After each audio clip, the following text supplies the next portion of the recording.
again, everybody. And if you're tuning in for the first time, you've missed episode 1 and 2. This is episode 3 of the podcast that the name did not get fixed. It has not been shortened. And now that we are saying it a third time, it is the official name of this podcast.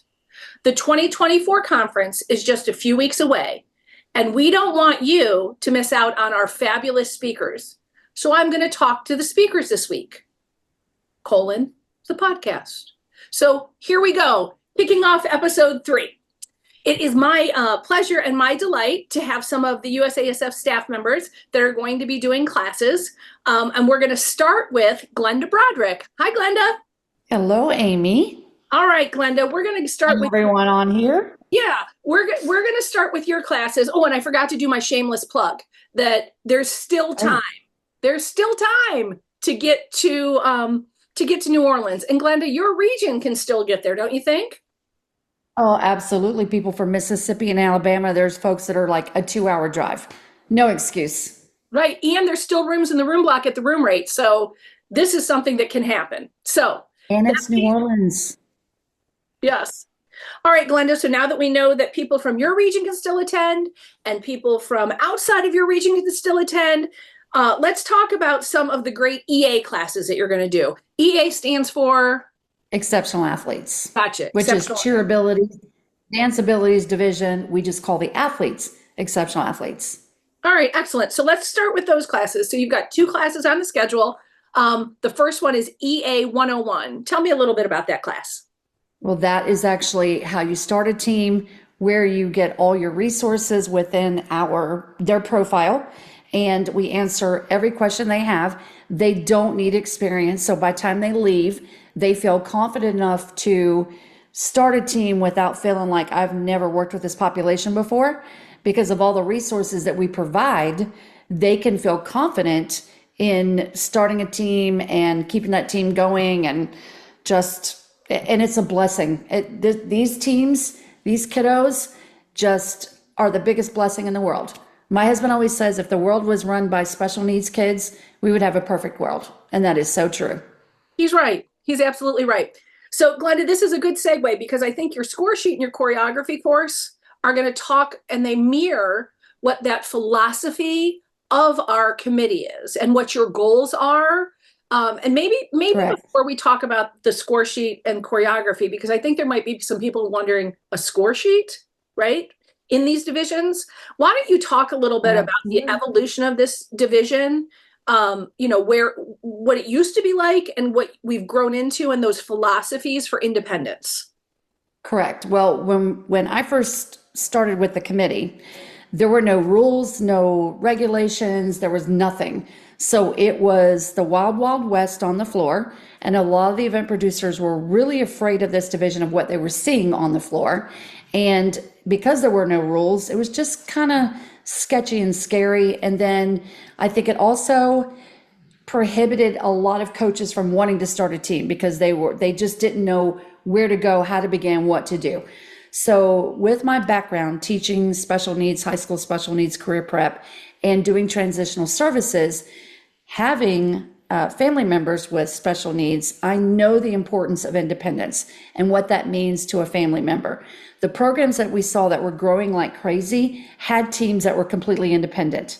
So these coaches were on our committee, we pulled them in, and this was something we wanted to strive for, because every parent wants their athletes to be treated, if their athlete has a special need, to be treated just like everyone else. So that's why we created that elite division. So they are 100% independent. No one is lifting those skills but them. They are not being spotted on tumbling. They're doing everything themselves. So the pride that they feel coming off that floor is just like what our typical athletes feel. And that was where it all started.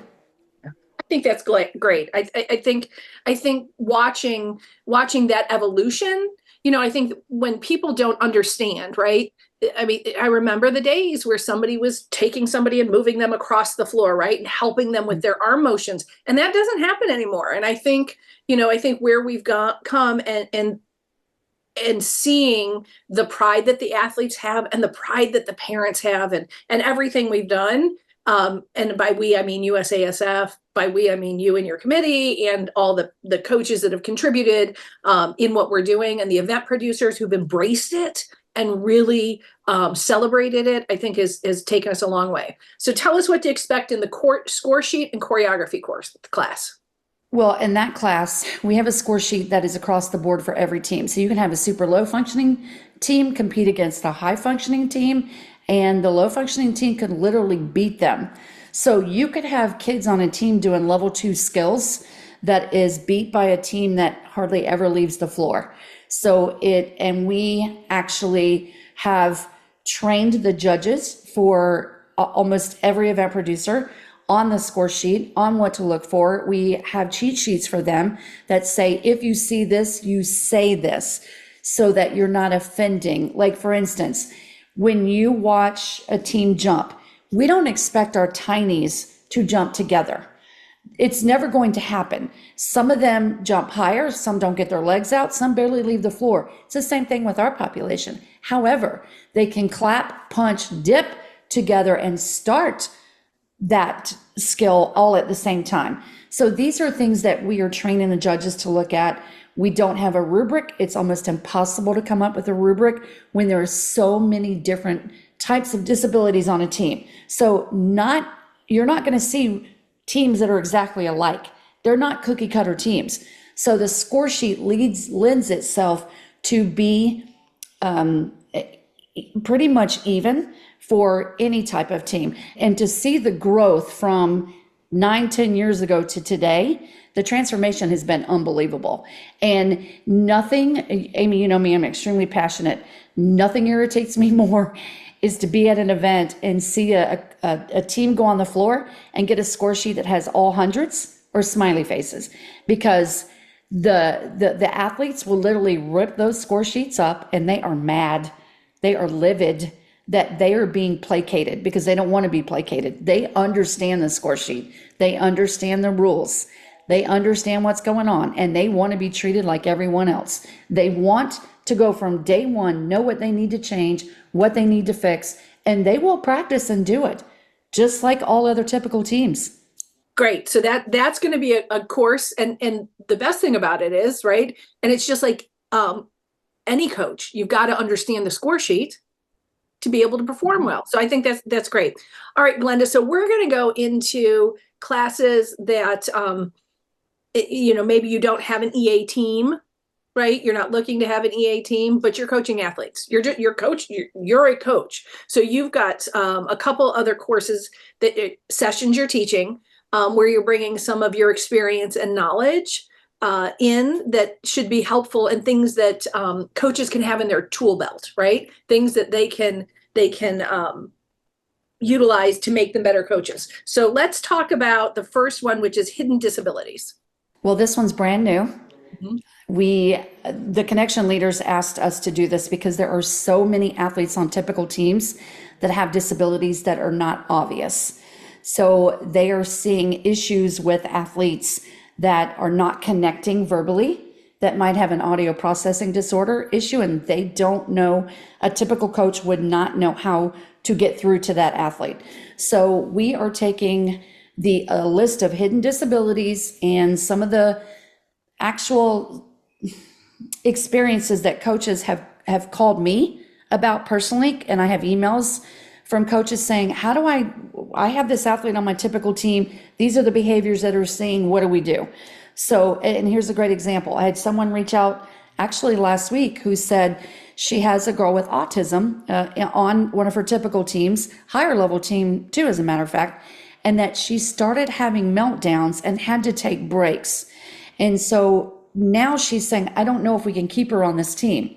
So she said, I don't know what to do. I talked to the mother. The mother said, if you want to put her back on the exceptional athlete team, that's fine. But this young girl has the ability to throw higher level skills in tumbling. And she's a flyer, and a base, and she can base those higher level skills. So I immediately said, well, first of all, let's find out, let's get to the root of the problem. What's going on? So I gave her some suggestions on talking to her and actually giving her permission to tell her what was bothering her, why she had to leave, and gave her a couple examples of what it might be. And it was definitely that. She came from an exceptional athlete to typical. She has a coach and 3 other bases telling her what to do, all at the same time. And it was processing overload. So the accommodation was simple. You just talk to the other bases and tell them one person gives her direction. And if she doesn't understand that direction, everyone stops, someone else talks, and it resolved her problem. Very simple. But then also, I was very straightforward with the coach, and I said, well, as an accommodation, do you not think that her walking away for 20 or 30 seconds just to take some deep breaths and come back is suitable? And she said, well, it disrupts the whole team. It is 20 or 30 seconds. The team should be able to handle that. Should be okay. That is a reasonable accommodation, I would think, because I had those problems in the classroom too. You just let the student walk away 20, 30 seconds. You do a countdown, they come back, and they're ready. So that is what we're hoping to accomplish in this class. A lot of it is going to be questions and answers. What are some of the things you are seeing, so that not just myself, but the other experts panels, we have Joseph McGibney, who actually has a degree in, I believe, and I think it's a master's degree, it could be wrong, but he did educational services with kids with special needs. Dewana is a teacher in Kentucky. And then Vanessa is there as well. And so we have people on the panel that are going to be able to help these coaches through those issues.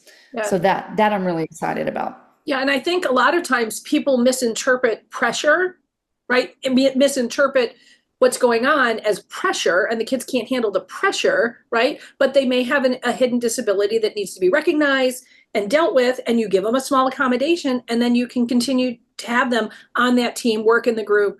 And part of it too, Glenda, I think is great, is it's helping the teammates understand tolerance. Right, tolerance, empathy, all of those things that we tout as part of being a part of All Star and what you're doing, and those life skills you're gaining. So I think that's great. And then I know your favorite class. You teach it every year. You want to do it with the junior coaches, as well as dance coaches and cheer coaches and the exceptional athletes coach. You don't care who it is, right? Like if you are coaching and you are teaching, this will help you. This will be maybe one of the most important tools in that toolbox you have. So tell me about your favorite class, Glenda. It's person-centered coaching. It's just like anyone who's been to college to be a teacher.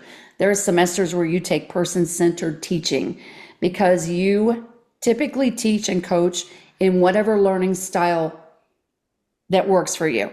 So example, I'm kinesthetic. I am hands-on. I am not going to understand if you tell me, give me instructions. I'm really not good at retaining that. I'm better at just doing it. If I get a new phone, I am going to not read the instructions, and I would prefer to just take it and start working on it. That's how I learn. I learn by doing. I coach. That's how I typically coach, is by doing. So if I have someone I'm trying to train in a back handspring to sit back, I will squat down, have them put out my knee and have them sit on my leg and say, do you feel the difference? Well, if they're not kinesthetic, they don't feel the difference. So, I start out the class actually with a cartoon. I'm going to spoil it here, but there's a cartoon of 2 little boys, and one of them said, I thought you said you taught Spot how to whistle. And he said, I did teach him. I didn't say he learned. So how many times as a coach do you look at someone and you're like, why? In your head, you're saying, they're staring a hole in my head. Hello, do you hear me? Are you doing having an absence seizure right now? Like, what's going on? It's not their fault. It's our fault. So this class I absolutely love, because there's 3 of us. It's Joseph McGibney, who is certified in a color personality thing. So we go through your personality, your communication style. Debbie Love is there and talks about the age development. And we factor that in along with the learning styles, so that it's a well-rounded, you get to know that athlete and what works for them. And then you coach them in their learning style, their communication style, their love language, so you know how to discipline them, and then their learning style. It just makes a world of difference. And to see the excitement and the light bulbs going off in these coaches' heads as the three of us are going through each of these parts gets me super excited. Yeah, Glenda, I think that's great. I think you're always a fan favorite.